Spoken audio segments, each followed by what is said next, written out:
को वालेकुम सलाम। नाम क्या आपका? इनायत। इनायत भाई, कहाँ से आप? बिरी से।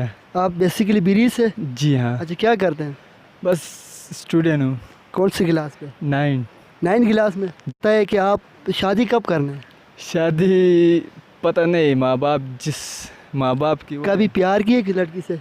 प्यार नहीं किया है। कभी भी नहीं? नहीं सच बताना, झूठ नहीं बोलना। अभी तक कितना लड़कियों को रुलाया है आपने? हमने तो नहीं रुलाया। अभी तक नहीं? लड़की आपको रुलाया है या आपने लड़कियों को रुलाया है? लड़कियाँ हमारे पीछे पड़ते हैं वैसे। अच्छा, पीछे है।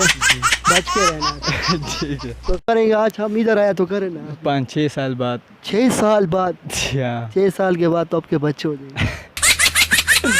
सच बताओ, कब करना है? 6 साल बाद। मैंने आपसे एक ही सवाल किया यार, आप मुझे ये बताओ, अभी तक लड़की आपके फ्रेंड है या नहीं, गर्लफ्रेंड है? फ्रेंड मैन तो है लेकिन गर्लफ्रेंड नहीं है।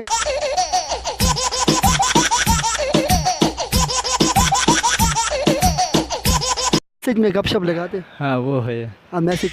जी हाँ। अच्छा, कभी ऐसा हुआ है कि वो आपको रुलाया है? नहीं ऐसे कभी भी नहीं। कभी ऐसा हुआ तूने उसको रुलाया, आपने? नहीं ऐसे भी आप भी उसको नहीं रुलाया? नहीं। सच बताओ यार, सच बता रहे। झूठ नहीं बोलना।